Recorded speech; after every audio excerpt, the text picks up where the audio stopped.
जाट बनिए का गुरु कैसे कहलाया। बहुत समय पहले की बात है। एक जंगल के पास में एक गांव था। उस गांव में एक जाट परिवार रहता था। वह जाट सुबह जल्दी उठता और उस जंगल में जाकर सूखी लकड़ियां काटता और बैलगाड़ी में रखकर पास ही शहर में बेचकर आता। यही उसका रोजाना का काम था। फिर एक दिन की बात है। रोज की तरह जाट अपनी बैलगाड़ी लेकर जंगल में गया और सूखी हुई लकड़ियां काटी और गाड़ी में रखकर उन लकड़ियों को बेचने के लिए चल दिया। जब जाट शहर में पहुंचा तो वहां पर उसकी मुलाकात एक बनिए से हुई। बनिए ने पूछा, चौधरी तुम्हारी गाड़ी का क्या मोल है। जाट ने कहा, एक ही मोल है, ज्यादा जगजगबाजी नहीं करना, पूरे 1000 रुपए लूंगा। बनिए ने कहा, चौधरी तुम्हारी जुबान सर आंखों पर, तुमने कहा 1000 रुपए लूंगा तो मैं तुम्हें गाड़ी के 1000 रुपए ही दूंगा। चलो अब गाड़ी को जल्दी से मेरी हवेली पर ले चलो, यहाँ से हवेली थोड़ी ही दूर है। जाट बनिए के साथ उसकी हवेली पर गया और वहां पर जाकर अपनी गाड़ी को खाली कर दिया। फिर बनिए ने उसे राजी खुशी 1000 रुपए पकड़ा दिए। लेकिन जाट जब बैलों को जोत कर गाड़ी वापस ले जाने लगा तो बनिए ने उसे धमका कर कहा, खबरदार चौधरी, जो गाड़ी और बैलों को हाथ भी लगाया तो मैंने गाड़ी और बैलों का मुंह मांगा मोल तुम्हें चुकाया है। अब यह गाड़ी और बैल मेरे हैं। यह बता, मैंने लकड़ियों का मोल भाव कब किया था। मैंने तो यह कहा था कि चौधरी गाड़ी का क्या मोल है, तो तुमने मुझसे बिना जगजग किए 1000 रुपए मांगे थे, तो मैंने भी तुम्हें राजी खुशी बिना जगजग किए 1000 रुपए पकड़ा दिए।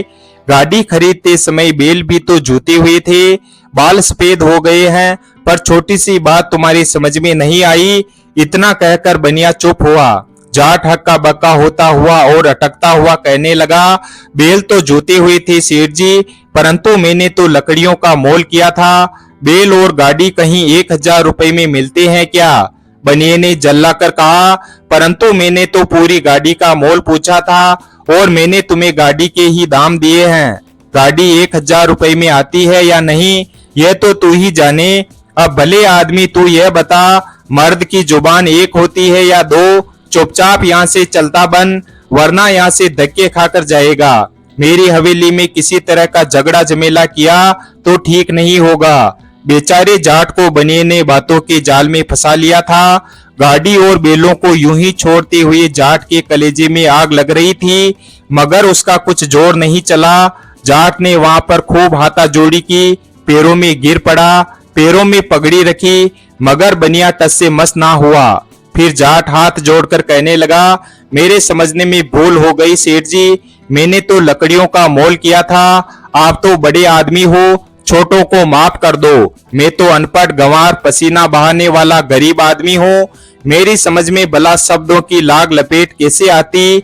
मगर बनिया अपनी जुबान पर अड़ा रहा और जाट को भी भाषण देने लगा कि चौधरी, दुनिया में जुबान का ही तो जोर है, जुबान से ही बरकत होती है। जुबान से जो पलट जाए वह आदमी ही क्या, यह तो गाड़ी और बैल है। जुबान के भरोसे तो लाखों का लेन देन होता है। यदि तेरे जैसे पल पल में अपनी जुबान पलटने लगे तो दुनिया का क्या होगा। जाट की जब एक न चलती दिखी तो बड़ी मुश्किल से हवेली के बाहर आ सका और चुपचाप गीली आंखों से और लड़खड़ाते पैरों से अपने घर पर आया।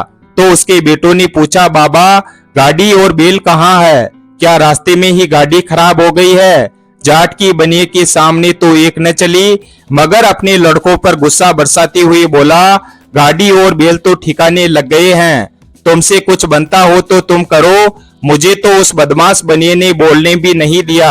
शहर से घर तक पैर रगड़ते रगड़ते आया हूँ। बनिए ने जो मेरे साथ किया है उसी के कारण मेरा कलेजा धूं धूं करके अंदर ही अंदर जल रहा है। जाट ने अपनी एक एक बात अपने बेटों को बताई और कहा, मैंने तो बनिए से बहुत मिन्नतें की, हाथ पांव जोड़े, उसके पैरों में पगड़ी तक रख दी, तो भी उसने बार बार एक ही बात कही कि आदमी की जुबान एक होती है। अगर आदमी यूं जुबान बदलने लगे तो दुनिया का सारा धंधा ही चौपट हो जाए।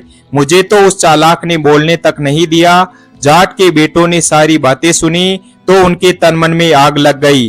जाट के बड़े बेटे ने कहा, चलो बाबा, मुझे उस बनिए की हवेली पर ले चलो, या तो उसे मारूंगा या खुद मर जाऊंगा। मजाक थोड़ी है। जो रास्ते चलते बैलगाड़ी हथियाली। सबसे छोटा बेटा कुछ और ही सोच रहा था। उसने कहा, तुम कहीं नहीं जाओगे, मैं अकेला ही उससे निपट लूंगा।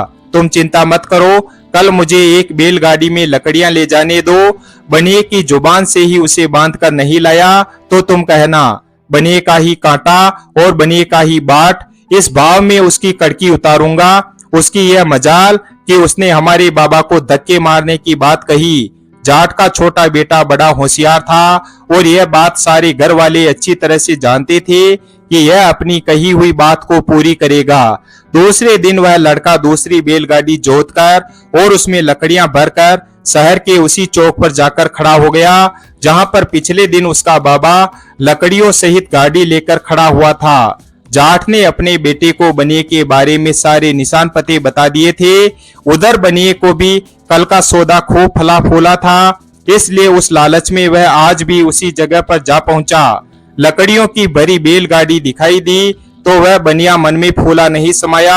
जाट के लड़के के पास आया और पूछा, भाई तो किस जात का है? बनिए का होलिया देखते ही जाट का लड़का तुरंत पहचान गया कि यह वही तिकड़मबाज सेठ है। फिर वह कहने लगा, सेठ मैं तो जाट हूँ। फिर बनिए ने आदतन पूछा कि क्या तेरी यह गाड़ी बिकाऊ है? लड़के ने कहा, इसमें पूछने की क्या बात है, गाड़ी तो यहाँ बेचने के लिए ही लाया हूँ। बनिए के तो बात पूरी रास लगी पड़ी थी। उसने गाड़ी शब्द पर जोर देकर पूछा, तो एक ही बार में मोल बता दे। सेठ बोला, गाड़ी का क्या लेगा, सौदेबाजी का काम मत रखना। जाट के लड़के ने कहा कि सेठ जी फालतू की सौदेबाजी में रखा ही क्या है, आखिर आदमी को भी तो देखा जाता है। मैं भी एक ही मोल बता दूं कि इस गाड़ी के 2 मुट्ठी पैसे लूंगा, सौदा जमता हो तो बता दो। बनिए ने जाट के लड़के की बात सुनी तो सोचने लगा कि यह लड़का तो कल वाले बाबा से भी बड़ा भोला है। मुट्ठी का क्या है, मुट्ठी में तो 1 पैसा भी बंद करके ले आए और 2 पैसा भी बंद करके ले आए, आज तो बढ़िया गंवार फंसा है। फिर भी बनिए ने ऊपर के मन से कहा कि देख भाई, गाड़ी के दाम तो तूने बहुत मांग लिए, पर सवेरे सवेरे भगवान की बेला में कौन झगड़ा करे, मुझे सब मंजूर है। अब चलो मेरी हवेली, इस गाड़ी के 2 मुट्ठी पैसे तेरे हुए। जाट के लड़के ने मन ही मन खुश होते हुए सोचा कि बनिया आज तो खूब फंसा है, जीवन में लकड़ियां खरीदना न भूला दूं तो मैंने भी माँ का दूध नहीं पिया। बनिया और जाट का लड़का हवेली पर पहुंचे तो बनिया कहने लगा, बोहनी का समय है, पहले तेरे दाम पल्ले बांध ले, फिर गाड़ी खोलना। यह कहते कहते बनिया हवेली के अंदर घुसा और दोनों मुट्ठियों में 1-1 पैसा बंद करके ले आया। फिर जाट के लड़के के सामने आकर कहने लगा, ले पहले यह दाम ले ले, खटर पटर बाद में करना। बनिया पैसा देने के लिए मुट्ठी खोलने ही वाला था कि जाट के लड़के ने लपक कर उसके हाथ पकड़ लिए और कमर में घुसी हुई धारदार कुल्हाड़ी निकाली और बोला, सेठ जी पैसे मुट्ठी से नीचे मत गिराना, ये मुट्ठी में ही रहेंगे, आज ही कब्जे में आए हो। लकड़ियों के नाम पर बैल और गाड़ी भी अगर साथ बिकते हैं तो पैसों के साथ तुम्हारी मुट्ठियां भी कटेगी। इतना कहकर जाट के लड़के ने बनिया की कलाई पर कुल्हाड़ी को टिका दिया। बनिया तो सूखे हुए पत्ते की तरह थरथर कांपने लगा और चिल्लाने भी लगा और रोते रोते कहने लगा, छोड़ दे चौधरी, मैं तेरी गाय हूँ, कल वाली बैलगाड़ी भी अपने साथ ले जाना, मुझे क्या काम है बैलगाड़ी से, मैंने तो छोटा सा मजाक किया था। जाट के लड़के ने भी बनिए की कलाई मजबूती से पकड़ी हुई थी, उसे मरोड़ता हुआ कहने लगा, कल मेरे बाबा ने हाथ जोड़े, पैरों में पगड़ी तक रख दी, लेकिन तुम्हारा दिल नहीं पसीजा। अब तुम मर्द होकर भी जुबान कैसे बदलते हो? मर्द की तो एक ही जुबान होती है और जुबान से तो लाखों का धंधा होता है। तुमने 2 मुट्ठी पैसे की जुबान की थी या नहीं, बोलो। अब सेठ ने फिर हाँ करने में ही अपनी भलाई समझी। फिर कहने लगा, जुबान तो की थी, मगर पैसों के साथ कलाई कटने का मुझे ध्यान नहीं था। अब तो तू ही जो कहेगा वही मैं करने को तैयार हूँ, बस मेरी कलाई छोड़ दे। जाट का बेटा बनिए की नकल करता हुआ कहने लगा, तुम्हें क्यों ध्यान रहेगा, एक कमजोर आदमी की बैलगाड़ी छीनते समय तो तुम्हें पूरा ध्यान था। अगर आज तुम्हें छट्टी का दूध याद नहीं दिलाया तो मेरी जात पर जूती। इतना कहकर जाट के लड़के ने फिर बनिए की कलाई पर कुल्हाड़ी की थोड़ी सी रगड़ मारी। सेठ तो बलि के बकरे की तरह कांपने लगा और कहने लगा, गाड़ी के ऊपर और 2000 रुपए देता हूँ, बस मेरी कलाई छोड़ दे। बनिए की ऐसी हालत देखकर जाट का लड़का अंदर ही अंदर बड़ा खुश हुआ। फिर जाट का लड़का मस्करी करता हुआ कहने लगा किस ताकत के जोर पर बेचारे भोले भाले गांव वालों से दगा करते हो? चलो अब मेरे पैरों में पगड़ी रखकर 7 बार नाक रगड़ो। बनिए ने सोचा, अगर हाथ सलामत बच जाए तो पैरों में पगड़ी रखने से क्या बिगड़ेगा। बनिए ने झट पगड़ी जाट के लड़के के पैरों में रख दी और लगा नाक रगड़ने में। फिर जाट का लड़का कहने लगा, अब चुपचाप 2000 रुपए लाकर दो और कल वाली बैलगाड़ी भी मेरे हवाले कर दो, और अगर थोड़ी सी भी चालाकी की तो भीख मांगने के लायक भी नहीं छोड़ूंगा। बनिए के तो मुंह में जैसे गुड़ की दली रख दी हो, वह कुछ नहीं बोला।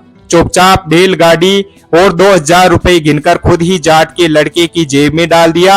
जाट का लड़का तो हंसता हुआ अपने गांव की तरफ निकल गया, मगर बनिए की समझ में आ गया कि उसका भी कोई गुरु हो सकता है। वीडियो अगर पसंद आया हो तो वीडियो को लाइक और हमारे चैनल शिवभक्त को सब्सक्राइब करें और अपने दोस्तों के साथ शेयर करें। धन्यवाद। और कमेंट करके बताएं वीडियो कैसा लगा, और कमेंट बॉक्स में जय श्री राम अवश्य लिखें।